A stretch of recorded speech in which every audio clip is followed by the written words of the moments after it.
Hola, soy AJ. Hey guys, my name is AJ and I am back with another Dreaming Spanish update.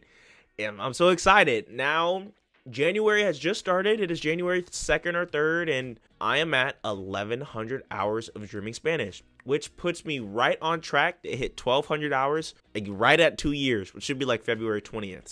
So yeah, and in this video, I kind of just wanted to talk about kind of like what's just been going on over the past 100 hours, especially starting to speak. I kind of wanted to give you guys like a little bit of an update about what the first 100 hours of that is kind of gonna go like, or how that's gonna be.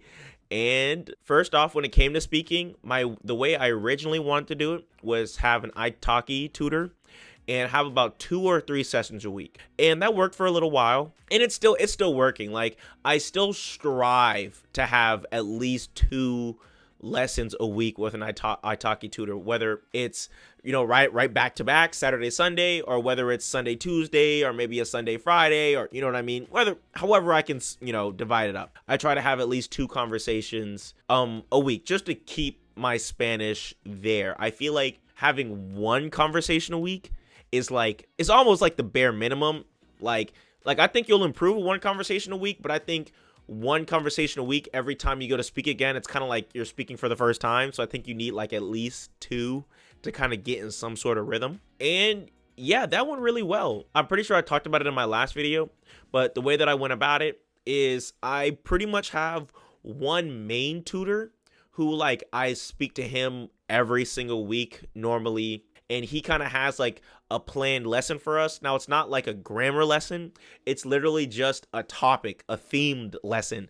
So he'll come up with some type of theme, and then let's talk about that theme for the hour. And then he'll have specific vocab words that we're going to go over a little bit. And I have to make sentences with those vocab words. And we pretty much just talk for a whole hour, have a conversation. He has pre-made questions about this one specific topic. And I really, really enjoy that. I really like it because talking about something you've talked about a billion times before is the easiest thing to do in the world in Spanish. But whenever you have to talk about something new or formulate a new thought or a new sentence that you've never said before, that's when stuff starts to get difficult. So I have him who I meet up with every single time or once a week. And then the other 1 or 2 days a week that I do use a tutor, I'll just choose a random tutor. It'll normally be the day of. I'll normally just go on Italki. I have like 22 different tutors favorited. What I would do is just go on Italki and look for any tutor that is in whatever time ranges that you need them to be in and that also speak English. And I would just favorite a whole bunch of them that look good to you, that look like they would fit within your schedule. Because what that allows me to do is pretty much every time I look for a tutor, I normally, like I said, I choose the day of. It's normally like a few hours before, 5-6 hours before, earlier on in the day. And I'll just go through my list of favorited teachers and I'll look at their availability. I'll click on all of their availability. And out of 22 teachers, let's say it's a Tuesday afternoon and I want a lesson after 5 o'clock, between 5 and 6. Out of 22 teachers, only 5 teachers might actually have time slots in that area. Now I'm like, okay, well, let me look at them. Which teachers do I like? Do I like having lessons with more than others? Which teachers are cheaper, more than others? So that's kind of how I would base which teacher I chose. I don't really think too hard about it. I'm kind of just like, okay, who's available and who's the cheapest? That's really what it is for me. But yeah, and I pretty much just been doing that 2 to 3 times a week. Originally, when I started, I was having like daily conversations with ChatGPT, and I just kind of stopped doing it. Like, it's just something that I stopped doing. I wouldn't say that it's not good. I still think it's good, and I still think it's useful. It's just having every single time having to tell ChatGPT, like, hey, I want you to ask me like questions like these. I want you to speak. I need you to remember that we're having a conversation between 2 Spanish speakers. I need you to remember that you need to be asking me questions, and then you ask it to ask you questions and it'll ask you these same questions every time. So then you have to be like, no, chat, I want different questions, which for asking it questions specifically and for practicing stuff, it's really, really good. Just me personally, I think it's just better for me to have for me to talk to an Italki tutor, or for me to just get in regular Spanish input during that time, versus me like struggling, fiddling with ChatGPT, and also trying to like answer it quick enough to where it doesn't cut me off and stuff like that. So it was really just, it was more hassle than it was worth, I would say. It's not necessarily that it's bad.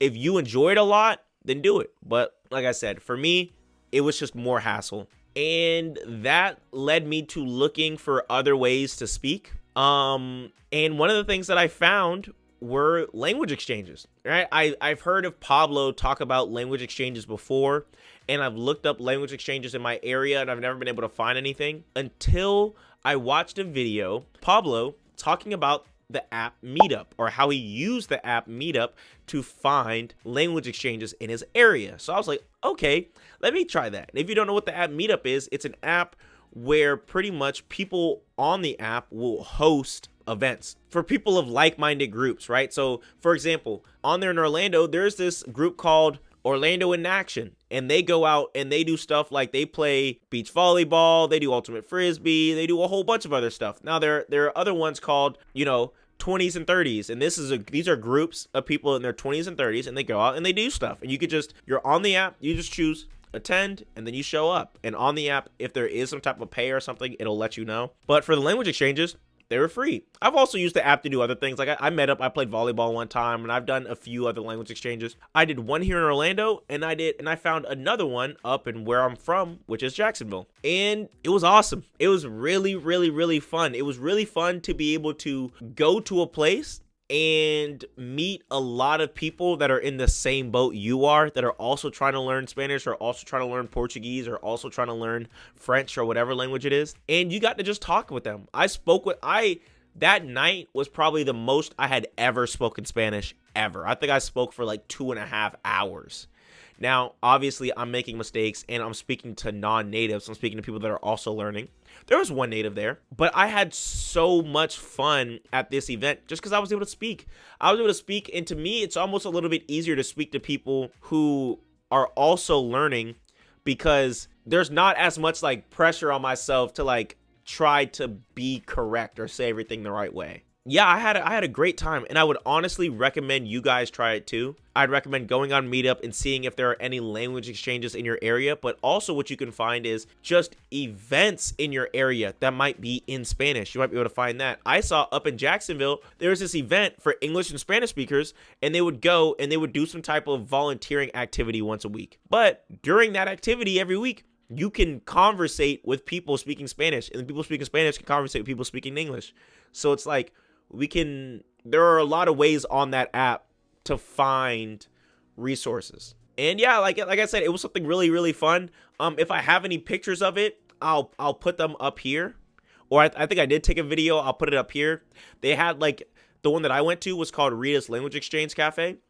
And they had like these little tables, and each table had like a different language at it: Spanish, French, Portuguese, and pretty much just people that were learning that language kind of just sat down and we just talked. They had some books there, they had some dictionaries there, but I was kind of there just to talk. And one thing that I really noticed was how important Dreaming Spanish was, because there I got to meet a lot of people, and almost everybody there had been learning longer than I had, and I could tell that my comfortability with the language was maybe a little bit higher than theirs, which makes sense. I've listened to 1,000 hours of the I've listened to over 1,000 hours of the language, right? I better be comfortable listening to the language and being with the language and having like an intuitive feel for it.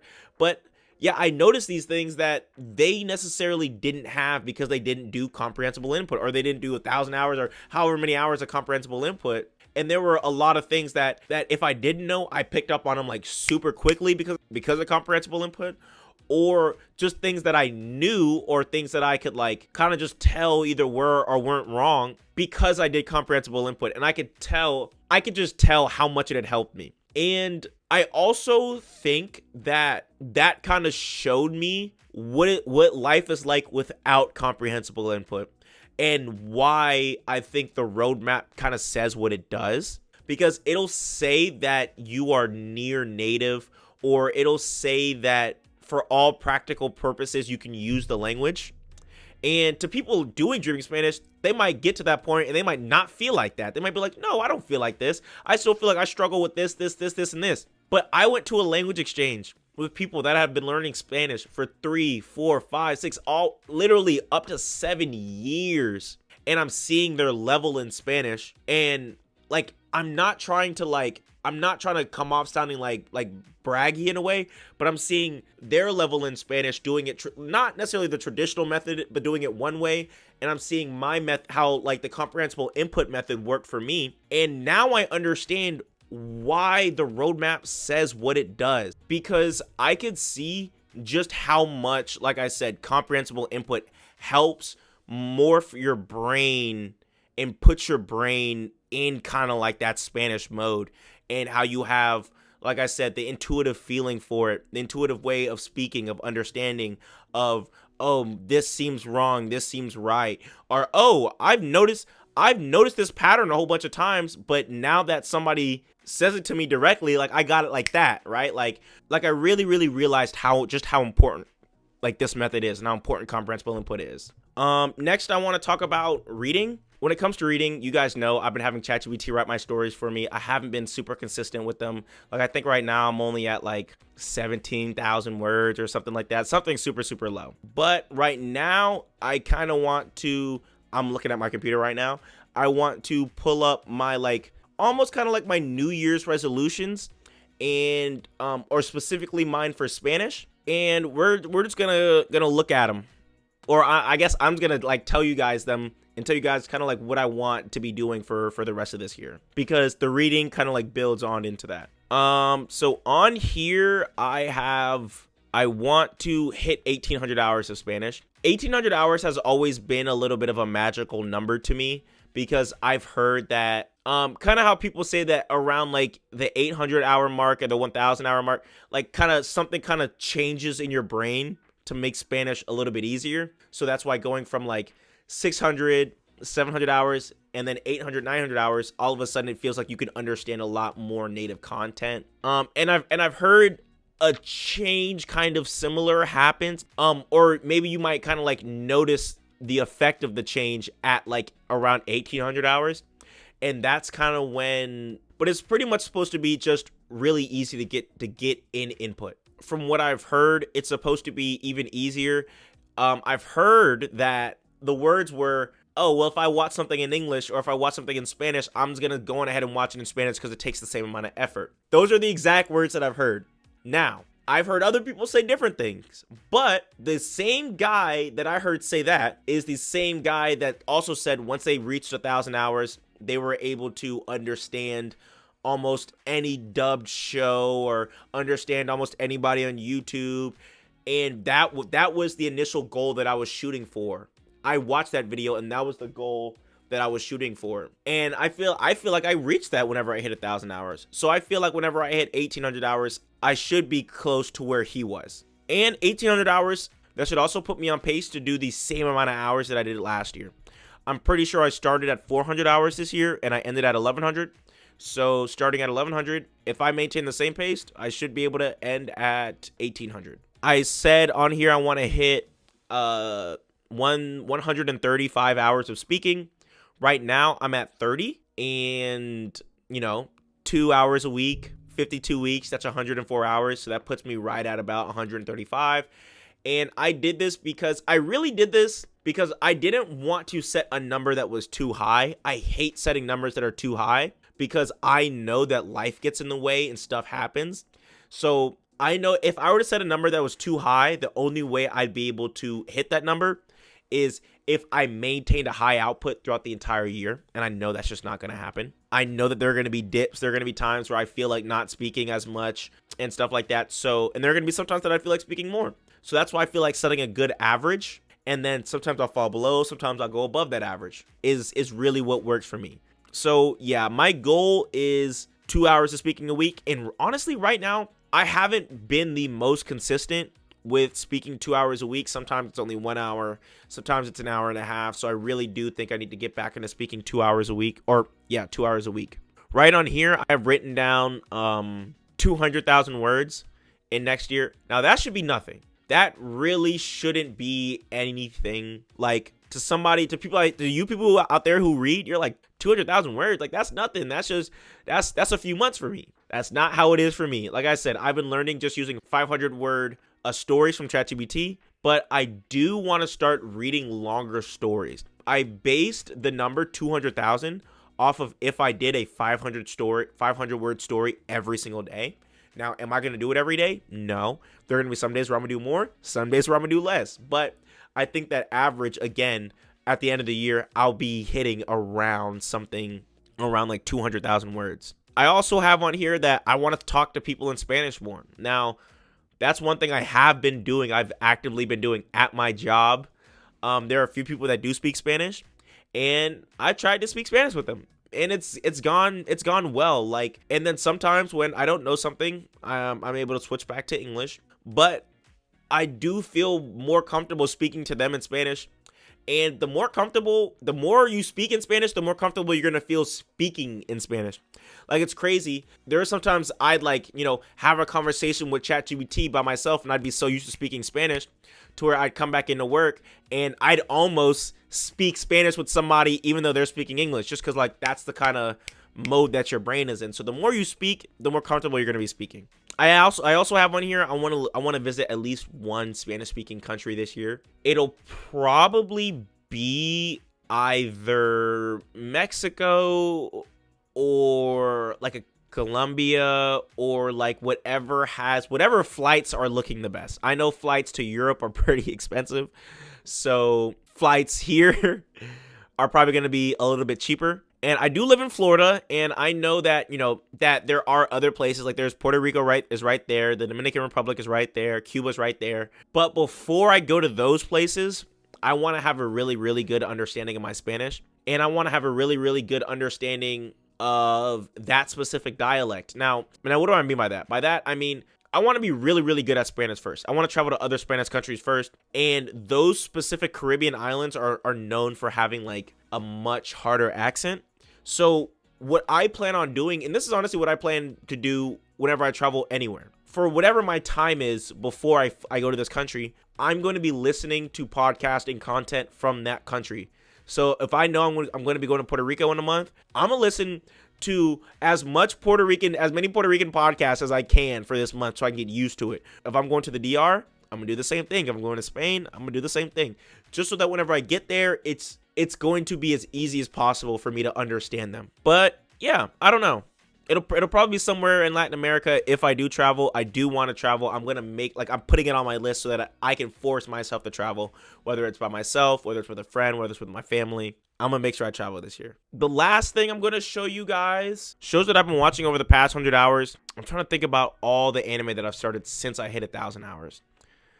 I watched Misfit of Demon King Academy Season 1, and then I watched Moonlit Fantasy Season 1. And those anime weren't as good for me in Spanish, specifically because like they're isekai anime. Isekai anime is kind of where you get sent to another fantasy world where they have magic and they have all this other stuff. And a lot of times, like, the phrases that they use, the words that they use, the way that they talk is not going to be the same as like what you would normally hear. So it might, or there might be a lot of vocabulary that's just really unique to this world or to fantasy specifically. So it's hard to understand a lot of it, especially through context.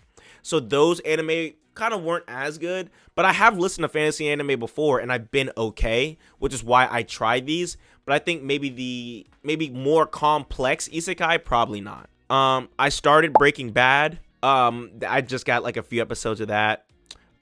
Finishing up Too Hot to Handle Season 6. I think I watched Science Fell in Love, so I tried to prove it. I don't know if I put that one in the last one or in this one, but that one's really cool. It's about two scientists two like PhD or grad students, two grad students in college who have really been kind of like loners their whole life. They're really nerdy. And then one day the girl is kind of like, hey, like, I think I'm in love with he tells the boy, hey, I think I'm in love with you. And he's like, well, what evidence do you have to prove it?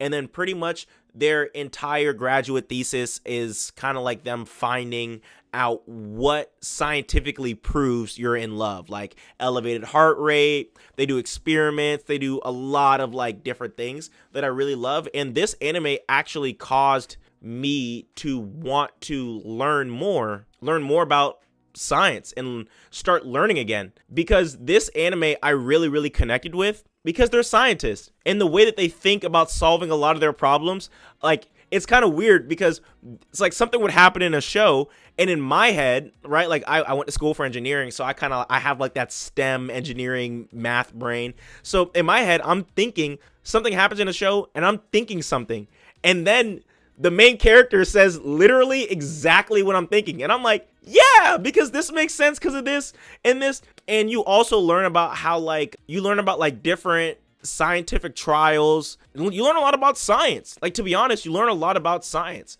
And watching that show, I really loved it, and it really kind of like reignited that flame that I kind of had for learning. I guess like those past few semesters of college, I guess it was just getting so intense that I kind of like didn't want to look at anything science related, you know what I mean? Or just be learning just for the fun of it. But that anime kind of like brought it back, and that's what got me into some of my other like more science related podcasts, some of my more history related podcasts. Oh, and also I went on Netflix and I found like 20 shows in Spanish, or 20 Spanish shows, 20 native Spanish shows. And I'm going to pop up their names right here on the screen in English. And I kind of want you guys to tell me which ones you liked, which ones you enjoyed, because I want to get into watching them. I just went on Netflix and I just clicked add to list for a bunch of them that looked interesting, but I kind of need one to start. Yeah, so if you guys have watched any of these before, let me know. And if you haven't watched any of them before, well, now you have them. now you have 20 shows that you can watch that you know are in Spanish and that are on Netflix. You don't even need a VPN. They were just naturally on there too. So the last thing I want to talk about is I want to start speaking. And honestly, one guy that I use a lot for inspiration, that I've been using a lot for inspiration recently, and specifically him because he's kind of taking a very similar path to a path that I want to take. And oh man, I hate that I forgot his name, but it's this dude right here. And he did Dreaming Spanish for a long time, and then after like 2,000 or 2,500 hours, he ended up switching to Portuguese. And, you know, now he's learning Portuguese too, but he's learning them both at the same time. And that's kind of what I want to do. So he's literally like me, a good year and a half probably ahead of me, I would say. But something that I saw he was doing, and something that also another guy, Evil Dia, I love that guy. I love his videos. He's also doing Dreaming Spanish updates too. He did this, and that is thinking about like uploading videos in Spanish and just talking about whatever random topic just to practice it and just to keep consistency. Now, I want to know what you guys think about this. I want to know, do you think this warrants me making another channel? Do you think I should make a complete new channel for this? Do you think I should just upload them on this channel? If I make a complete new channel, I'd probably do like more. I'd definitely do more uploads. I can't promise anything right now, but I would do more uploads. They would definitely be literally me just sitting in front of a camera just talking about whatever. I want to know, do you guys think I should do weekly uploads, or do you think I should do uploads maybe like Monday, Wednesday, Friday, just talking about something random on a different channel? If I do weekly uploads, I could even, if I was doing weekly uploads, I could even maybe do them on this channel. You know what I mean? Like, you know, every week I'll upload a video of me speaking Spanish about a random topic, and you can kind of see how it is. But I don't know. Let me know. You guys let me know in the video. But I want to thank you guys for watching the video, and I'll see you all in the next one. Peace.